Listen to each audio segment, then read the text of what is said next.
자, 강의를 이어서 하도록 하겠습니다. 이번 시간에는 복합고체에서의 열 전달 속도를 구해보도록 합시다. 자, 이 복합고체의 정의는 두 가지 이상 재료가 붙어진 것, 그러니까 두 가지 이상의 재료가 접합을 통해서 붙여진 것을 이제 복합고체라고 하는데, 그 복합고체에서 열 전달 속도를 구해보도록 합시다. 자, 밑에 그림을 하나 나타냈어요. A라는 고체, B라는 고체, C라는 고체가 이렇게 접합이 되어 있습니다. 접합이 되어 있어요. 자, 접합이 되어 있고 그 A의 두께를 LA라고 하고 B의 두께를 LB라고 하고 C의 두께를 LC라고 할게요. 자, 그리고 A 고체에 요 온도 차이를 델타 TA라고 하고, 여기서 여기까지 온도 차이를 델타 TB, 여기서 여기까지 온도 차이를 델타 TC라고 할게요. 자, 그래서 이쪽 면에서 왼쪽에서의 공기와 오른쪽에서의 공기가 잘 믹싱이 되어 있고, 그리고 이쪽에서의 열이 이런 복합고체를 통해서 열 전달이 되는데, 그때 열 전달 속도를 구하는 거예요. 알겠죠? 즉 델타 T는 델타 H에서 델타 C를 뺀 것과 같죠? 왜냐면 이쪽에서 완전히 웰 믹싱 된다고 하니까 여기서의 그 온도와 여기 그 복합고체 A에서의 표면의 온도와 같다고 우리가 가정을 할 수가 있죠. 여기도 오른쪽에 요런 공기에서와 여기 접해 있는 이쪽 표면에서 온도와 같기 때문에, 그렇죠? 하지만은 요 복합고체에 다른 세 개의 복합고체가 접합되어 있기 때문에 열 손실이 다를 수밖에 없다. 우리가 앞에서 배운 우리가 유리창을 통한 열 손실에 대해서 우리 공부도 했었잖아요. 그거와 똑같은 원리로 적용을 하면 되겠습니다. 알겠죠? 그래서 우리가 이제 문제를 풀기 위해서 몇 가지 가정이 필요합니다. 가정. 처음 정상 상태라고 가정을 해야 돼요. 정상 상태, 즉 정상 상태라 가정하지 않으면 시간과 위치를 고려해야 하기 때문에 우리가 손으로 풀기가 어려워요. 그리고 정상 상태를 가정해서 푼 거랑 풀지 않은 거랑 실제와 큰 차이가 없습니다. 그래서 열 전달 속도는 일정합니다. 알겠죠? 그 다음에 두 번째 가정 봅시다. 열 전달 개수는 온도의 함수가 아니다. 그렇죠? 층마다 열 전달 개수가 다르기 때문에 각각 도체에서의 열 손실이 다르겠죠? 그렇죠? 그 다음에 세 번째. 엣지 이펙트. 그러니까 no edge 이펙트. 그러니까 지난 시간에도 말했지만은, 그죠? 이렇게 어떤 도체가 있다고 하면 요 엣지 쪽에서 원래 열 손실이 더 빠르게 일어나잖아요. 근데 그 엣지 이펙트가 없다. 그리고 마지막으로 가정을 하는 게 excellent thermal contact다. 그러니까 위에서 보시면 A와 B와 C 간에 접합이 되어 있죠. 근데 다른 종류의 접합이긴 하지만 요 부분이 완전한 접합이다. 그죠? 경계면에서는 완벽한 접합이다. 즉 완벽한 접합이라는 것은 무슨 뜻이에요? 히트 플럭스. 그러니까 여기 A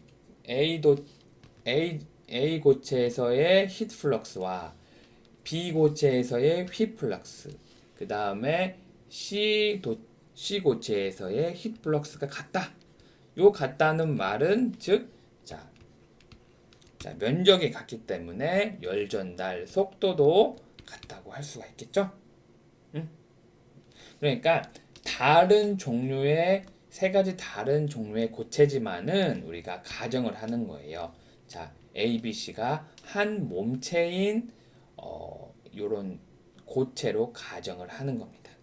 즉 경계면에서 완벽한 접합을 이루고 있다고 우리가 가정을 했기 때문에. 알겠죠? Excellent thermal contact. 자, 그래서 우리가 지금까지 어떤 문제를 풀기 위해서 가정을 계속 했는데 우리가 공학 문제를 풀이할 때는 항상 가정을 해야 돼요. 즉, 우리가 가정을 정확히 세운다는 것은 문제를 정확히 파악하고 있다는 그런 의미라고 생각을 하면 되겠습니다. 알겠죠? 자, 그러면 넘어가도록 하겠습니다. 그래서 문제를 한번 풀어볼게요. 이어서 계속 문제를 풀어볼게요. 자, heat of heat transfer, 그러니까 열 전달 속도를 Q라고 했고, 그리고 heat transfer flux를 소문자 Q라고 했습니다. 즉, heat transfer flux를 플럭스는 열 전달 속도에다가 단면적으로 나눈 거죠. 자, 이게 이해 안 간다고 하면 지난 시간에도 말했지만 히트 플럭스의 단위는 어떻게 돼요? 줄 퍼 미터 제곱 세크죠? 그죠? 그죠? 단위 시간당 단위 면적당 열 전달량이라고 하면 되잖아요. 근데 열 전달 속도는 어떻게 돼요? 히트 플럭스에다가 그죠? 단면적 고체의 단면적을 나눠주면 되죠. 단면적은 단위가 미터 제곱이죠. 면적이니까. 그래서 요렇게 삭제돼서 어떻게 돼요? 그죠? 이렇게 삭제돼서 잠깐만요. 이게 아니지? 아까도 동일한 실수를 했네요. 그죠? 히트 플럭스 A에다가 단면적 A를 곱하면 어떻게 돼요? 줄 퍼 미터 제곱 세크에다가 여기다 면적을 곱하면 이게 미터 제곱 삭제돼서 줄 퍼 세크에서 이렇게 열 전달 속도를 우리가 구할 수가 있죠. 그렇죠? 그러니까 Q는 플럭스에다가 단면적 A를 곱한 것과 같기 때문에 플럭스는 양변에 A 단면적을 나누면 A분의 Q가 이렇게 돼서 이렇게 유도를 할 수가 있죠.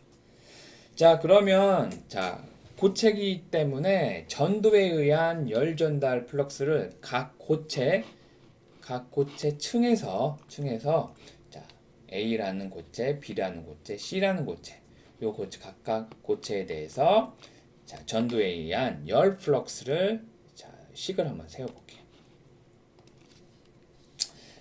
A 도체는 A 도체의 heat transfer flux는 그 A 고체의 열 전달 상수죠. 마이너스 K A분의 A 곱하기 dx분의 dt죠. 근데 KA 열 전달 상수, 그다음에 dx는 두께는 LA가 되죠. 이거 맞죠?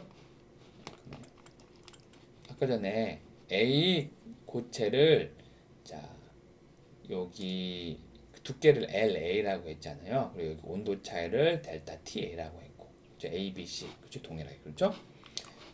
그래서 봅시다. 그렇게 됐고, KA, LA, 델타 TA 이렇게 나타낼 수가 있고, 그렇죠? 그다음에 고체 B에 대한 C 트랜스 플럭스도 이렇게 나타낼 수가 있죠, 그렇죠? 이렇게 C도 이렇게 나타낼 수 있잖아요, 그렇죠? 그래서 이렇게 정의를 하고 이렇게 썼고, 이거를 A에 대한 히트 플럭스를 1식, B에 대한 히트 플럭스를 2식, C에 대한 히트 플럭스를 3식이라고 할게요, 그렇죠? 또 이것을 델타 TA, 델타 TB, 델타 TC 즉 온도 차에 의해서 정리를 한번 다시 이렇게 했습니다. 정리를 했다는 것은 델타 TA는 식으로 해서 정리를 했다는 거예요. 알겠죠? 그러면 요게 이쪽으로 넘어가면 되겠죠? 그러면 델타 TA는 이렇게 나올 수가 있고 델타 TB는 이렇게 나올 수가 있죠? 델타 TC는 이렇게 할 수가 있고 그래서 그러면 각 델타 T, 델타 TB, 델타 TC에서 각 왼쪽과 오른쪽의 항을 각각 더해줘 봅시다. 더해줘 봅시다. 더해줘 보면 어떻게 돼요? 더해주면 델타 TA, 델타 TB, 델타 TC 여기 딱 더해주고 요것도 싹 더해주죠. 그죠? 즉 요거는 앞에서 말할 때 델타 T와 같죠? 델타 T 맞죠? 왜요? 여기 위에서 우리가 말을 했잖아요. 자, 델타 TA, 델타 TB, 델타 TC는 전체적으로 델타 T와 같다. 그죠? 얘기를 했죠? 자, 하고 자, 그래서 요것도 각 더해주고 이렇게 딱 더해주고 그죠? 그럼 이렇게 나오고 자, 그래서 자, 우리가 자, 델타 T는 그죠? 자, 근데 QA와 QB, QC 우리가 네 번째 가정을 했죠? 즉 정상 상태라고 가정을 했잖아요. 정상 상태. 그러니까 QA와 QB와 QC가 같다고 했잖아요. 그렇죠? 그러니까 각각 A, B, C 고체를 통하는 히트 플럭스가 같다고 했잖아요. 그렇죠? 그렇죠? 그러면 여기에 요거를 같다고 했기 때문에 각각 자, Q라고 다시 정의를 할게요. 그러면 이 Q를 자, Q로 간에서 정리를 해 가지고 하면 이렇게 되겠죠. 그렇죠? 자, 그래서 요 Q에 관해서 다시 정리를 해 볼게요. 이거를 그러면 이거를 양변에 이렇게 나눠주면 되겠죠? 나눠주면 이렇게 되겠죠. 즉 Q는 앞전에서 자, 열 전달 속도에다 나누기 단면적으로 하면 된다고 했잖아요. 그렇죠? 즉, 열 전달 속도는 자, 우리가 어떻게 나타낼 수가 있어요? 여기다 양변에 A로 곱하고 여기다가 A로 곱하고 여기다 A를 곱하면 어떻게 돼요? Q는 자, 이렇게 나타낼 수가 있죠? 그렇죠?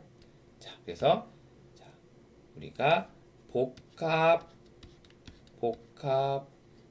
고체에 의해 전달되는 열 전달 속도를 우리가 이렇게 구했어요. 자, 근데 여기 밑에 있는 분모에 있는 열 전달 각 고체의 열 전달 속도분의 두께를 우리가 두께 요거 합을 우리가 저항 R이라고 하는데 이거를 overall thermal resistance라고 해요. 그러니까 한국말로는 총괄 총열 저항이라고 합니다.